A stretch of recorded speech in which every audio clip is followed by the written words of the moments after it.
Hello and welcome back to Improvement Roulette, where each and every day in April we are helping you to learn a new business improvement tool. Now today's topic is going to be on summary statistics, summary stats. And our business example, our small business that we chose was a doctor's office. So those are the examples that we are going to go through today. I'm Amanda Zimmerman. I am a Lean Six Sigma Master Black Belt, and I've been helping businesses all over the world make their processes better for the last decade.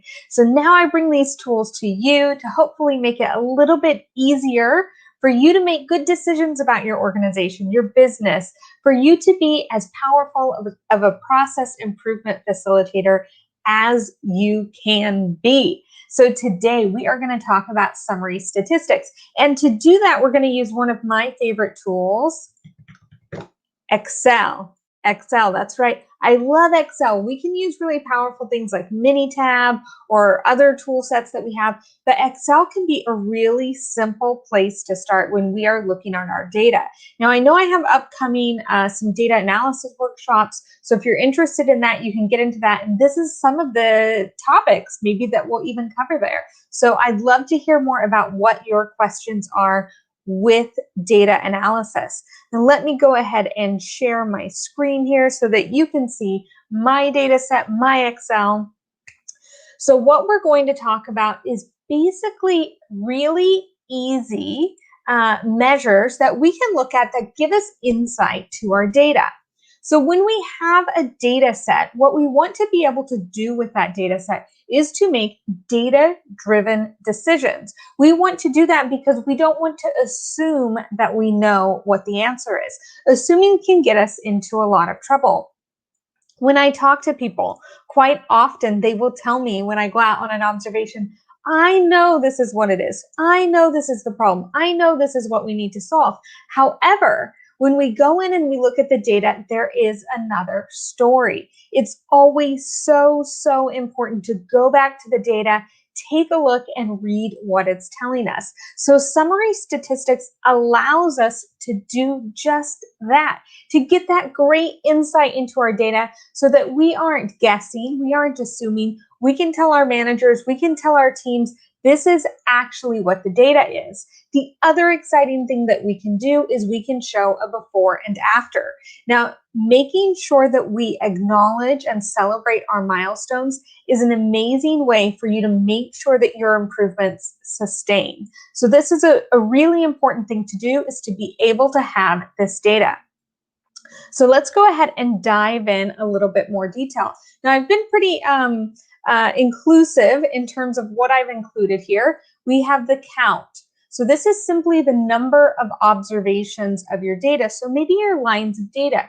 In this example, what we are going to look at is a doctor's office. And we're specifically going to look at, and I'll zoom out a little bit here and we can see the data.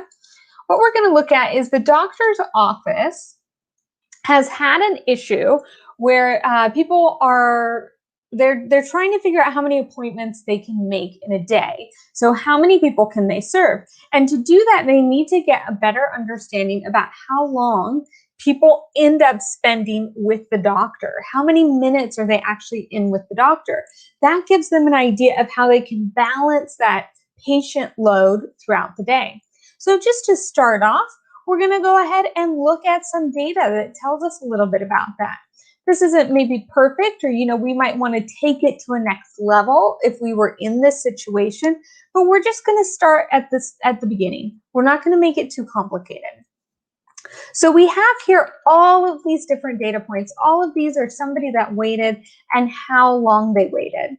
Now, what the count does is it allows us to see how many observations we have. In this case, how many times we observed someone waiting.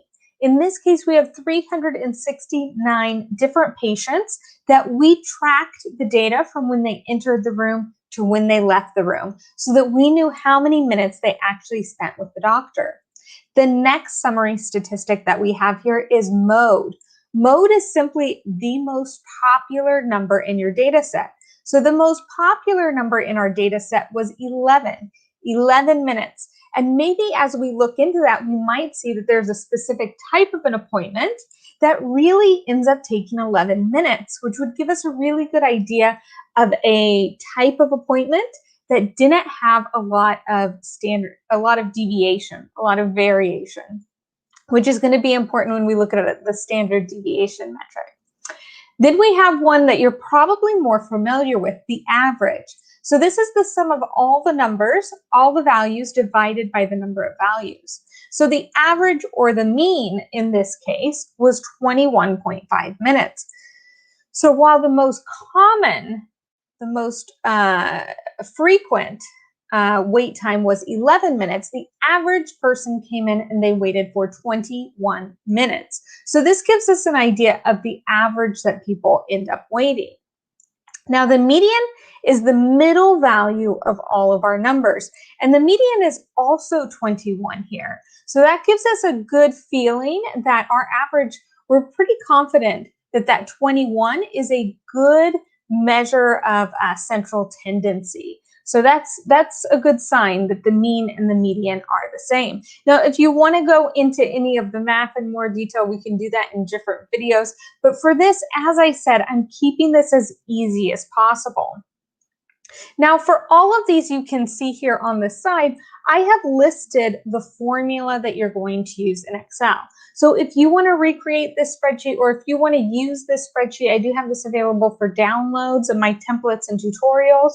But if you want to use these formulas, all you have to do is type this in. If you haven't used formulas in Excel before, you're simply going to type in, and as soon as you get to that parenthesis, you're going to select the data that you want included, hit end parenthesis, and it's going to give you the number that's the result of that for that formula. So this is a really handy and quick way that you can get this information about your data. So that was really our measures of central tendency, but let's talk about our measures of dispersion. So that shows us how wide our data set is, how much variation is included in our data set. And so we can look at our min and our max. Our max is going to be our highest number. Our min is going to be our lowest number. So in this case, the person that waited the longest waited for 63 minutes, or was in with the doctor for 63 minutes. The minimum time anyone was in with the doctor was 7 minutes. Now, if we subtract that, if we take the difference between the highest and the lowest values, the maximum and the minimum, then we see that we have a range of 56. So 56 minutes is the range. It could be 21 minutes, you have that range on either side. So when we look at this standard deviation, this is going to be the amount of variation within our data. And that's going to allow us to make some decisions or understand if we're trying to reduce that variation. We can see if we're having an impact. So we looked at that one appointment that we said there seems to be an appointment that takes about 11 minutes. The standard deviation of those appointments might be different than the standard deviation of the whole population. So that would give you a really good idea. If you standardize that one, you could be really confident that it was going to take the same amount of time.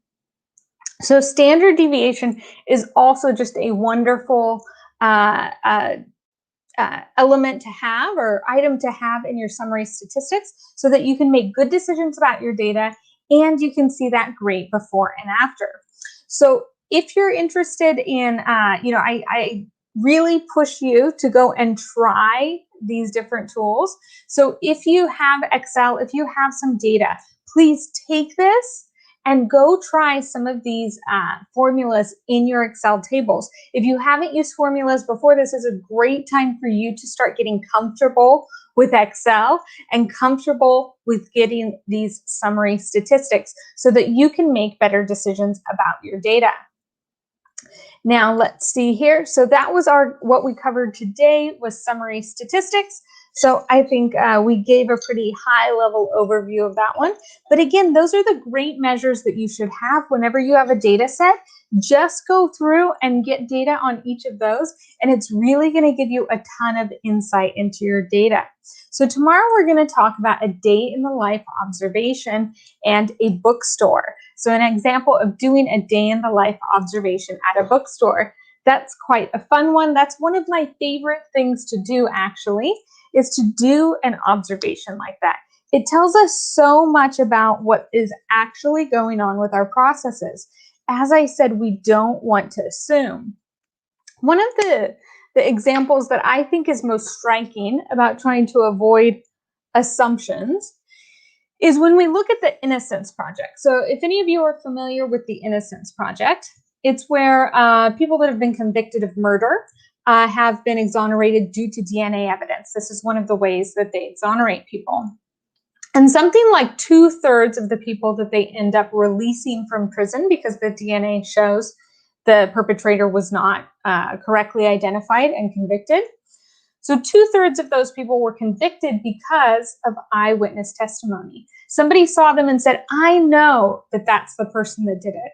And 2/3 of those had more than one witness. So when people come to me and they say, I know that this is the